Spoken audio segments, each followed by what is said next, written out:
O livro da revelação de Jesus. O autor desse livro, cujo nome original não é Revelações, é nomeado no começo. Foi escrito por João, que poderia se referir ao discípulo amado que escreveu o Evangelho e as cartas de João, ou poderiam ser um João diferente, um profeta judaico messiânico que viajou e ensinou na igreja primitiva. Seja qual for o João, ele deixa claro no parágrafo de abertura que tipo de livro ele escreveu. Ele chama isso de revelação, ou apocalipse. A palavra grega é apocalipsis, e se refere a um tipo de literatura muito conhecida dos leitores de João, proveniente de escrituras hebraicas e de outros textos judaicos populares. Apocalipse relata os sonhos e visões simbólicas de um profeta que revelam a perspectiva celestial de Deus sobre a história e os eventos atuais, de modo que o presente pudesse ser visto à luz do resultado final da história. E João diz que esse Apocalipse é uma profecia, o que significa que é uma palavra de Deus falada através de um profeta ao povo de Deus, geralmente para avisá-los ou confortá-los em tempos de crise. Ao chamar esse livro de profecia, João diz que é a tradição dos profetas bíblicos e leva sua mensagem ao clímax. E essa profecia apocalíptica foi enviada para pessoas reais que João conhecia. O livro começa e termina como uma carta circular que foi enviada para 7 igrejas na antiga província romana da Ásia.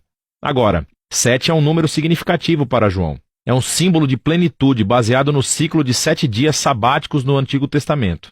E João envolveu o número 7 em cada parte desse livro. Agora, com essa abertura, João nos deu uma orientação clara sobre como ele quer que entendamos esse livro. Apocalipses judaicos eram comunicados através de imagens e números simbólicos. Não é um código secreto que prevê o fim do mundo. Em vez disso, João usa constantemente esses símbolos que são extraídos do Antigo Testamento e espera que seus leitores saibam o que os símbolos significam ao procurar os textos que ele está aludindo. Além disso, o fato de ser uma carta significa que João está realmente abordando as situações dessas igrejas no primeiro século. E assim, embora esse livro tenha muito a dizer aos cristãos das gerações posteriores, o significado do livro deve primeiro ser ancorado no contexto histórico do tempo local e público de João, o que nos leva à primeira seção do livro, a mensagem de Jesus às 7 igrejas. João estava exilado na ilha de Patmos e ele teve uma visão do Jesus ressuscitado sendo exaltado como Rei do mundo. E ele estava em pé, entre 7 luzes acesas. E João disse que isso é um símbolo das 7 igrejas na Ásia Menor que foram adaptadas do livro do profeta Zacarias. E Jesus começa a abordar os problemas específicos que cada igreja enfrenta. Algumas estavam apáticas devido à riqueza e à afluência. Outras estavam se comprometendo. Seu povo ainda estava comendo refeições de rituais a outros deuses e dormindo em templos pagãos. Mas outros entre as igrejas permaneceram fiéis a Jesus e estavam sofrendo perseguição e até violência.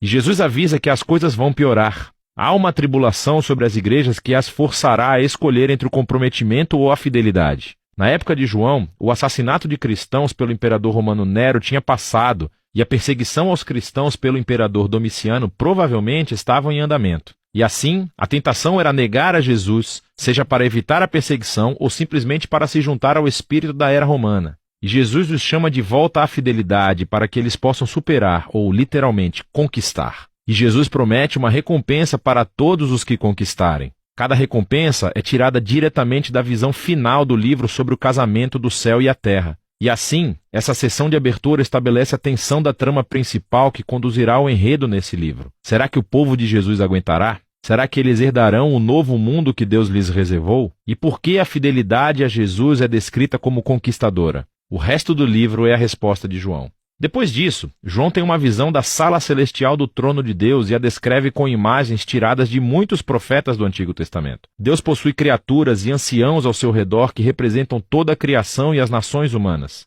E eles estão dando honra e fidelidade ao único Criador verdadeiro de Deus, que é Santo, Santo, Santo. Na mão de Deus está um pergaminho fechado com 7 selos de cera. Simboliza a mensagem dos profetas do Antigo Testamento e o pergaminho selado das visões de Daniel. Estes são todos sobre como o reino de Deus existirá aqui na terra completamente como no céu. Mas acontece que ninguém é capaz de abrir o pergaminho, até que João ouve sobre alguém que pode. É o leão da tribo de Judá e da raiz de Davi. Ele pode abri-lo. Estas são descrições clássicas do Antigo Testamento do rei messiânico, que traria o reino de Deus através da conquista militar. Agora, isso é o que João ouve. Mas o que ele vê não é um rei leão agressivo, mas sim um cordeiro sacrificado e sangrento que está vivo, parado ali, pronto para abrir o pergaminho. Agora, esse símbolo de Jesus como cordeiro morto Isso é crucialmente importante para a compreensão do livro. João está dizendo que a promessa do Antigo Testamento do futuro reino vitorioso de Deus foi inaugurada através do Messias crucificado. Jesus venceu os seus inimigos, morrendo por eles, como o verdadeiro Cordeiro da Páscoa, para que pudessem se redimir. Por causa da ressurreição, a morte de Jesus na cruz não foi uma derrota, mas sim a sua entronização. Foi a maneira como ele conquistou o mal. E assim, essa visão conclui com o Cordeiro ao lado do que está sentado no trono. E juntos eles são adorados como o único e verdadeiro Criador e Redentor. E o Cordeiro morto começa a abrir o pergaminho. É um símbolo da sua autoridade divina para guiar a história até a sua conclusão. O que nos leva à próxima seção do livro. Os 3 ciclos dos 7. 7 selos, 7 trombetas e 7 taças. E cada ciclo relata o reino e a justiça de Deus vindo aqui na terra como no céu. Agora, algumas pessoas pensam que os 3 conjuntos de 7 juízos divinos representam uma sequência literal e linear de eventos que aconteceram no passado ou poderiam estar acontecendo agora, ou ainda acontecerão no futuro quando Jesus voltar. Mas observe como João uniu todos os 7. As últimas 7 taças saem da 7ª trombeta e do 7º selo. E as 7 trombetas emergem do 7º selo, como as bonecas matrioscas, cada 7ª continha as próximas 7. Observe também como cada uma das séries de 7 culmina no juízo final e elas têm conclusões correspondentes. Portanto, é mais provável que João esteja usando cada conjunto de 7 para descrever o mesmo período de tempo entre a ressurreição de Jesus e o futuro retorno, de 3 perspectivas diferentes.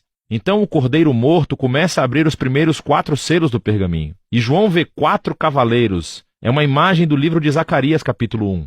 E eles simbolizam os tempos de guerra, conquista, fome e morte. Em outras palavras, um dia tragicamente normal na história humana. Então, o 5º selo descreve os mártires cristãos assassinados diante do trono celestial de Deus, e o grito de seu sangue inocente sobe diante de Deus como fumaça do altar do incenso. E eles são instruídos a descansar, porque mais cristãos ainda estão para morrer. Não nos disseram o porquê, mas nos dizem que não durará para sempre. O 6º selo é a resposta final de Deus ao seu grito. Ele traz o grande dia do Senhor, que foi descrito em Isaías e em Joel. E as pessoas da terra gritam: quem é capaz de suportar?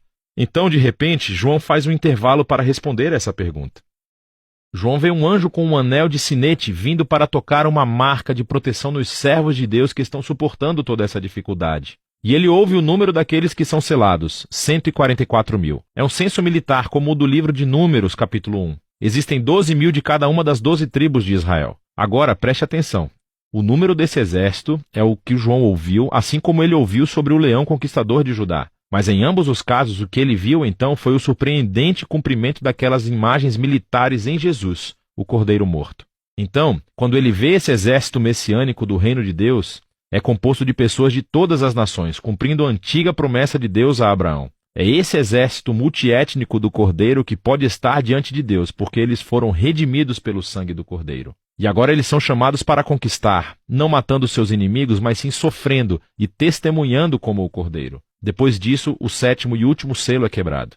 Mas antes que o pergaminho seja aberto, as 7 trombetas de advertência emergem e o fogo é tirado do altar do incenso. Simboliza o grito dos mártires e é lançado na terra, trazendo o dia do Senhor à sua conclusão. Agora, com as 7 trombetas, João recua e reconta a história novamente, dessa vez com imagens da história do Êxodo. Assim, as primeiras 5 explosões de trombeta repetem a praga enviada ao Egito.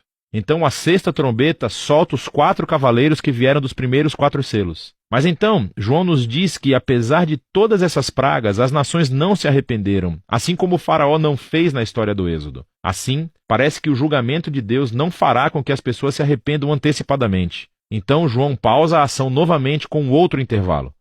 Um anjo traz o pergaminho não selado, que foi aberto pelo Cordeiro. E assim como Ezequiel, João é instruído a comer o pergaminho e depois proclamar a sua mensagem às nações. Finalmente, o pergaminho do Cordeiro está aberto e agora vamos descobrir como o reino de Deus virá aqui na terra. O conteúdo do pergaminho é escrito em 2 visões simbólicas. Primeiro, João vê o templo de Deus e os mártires junto ao altar, e é instruído a medir e separá-los. É uma imagem da proteção tirada de Zacarias, capítulo 2. Mas então, as cortes externas da cidade são excluídas e são pisoteadas pelas nações. Agora, alguns pensam que isso se refere literalmente a uma destruição de Jerusalém, que aconteceu no passado.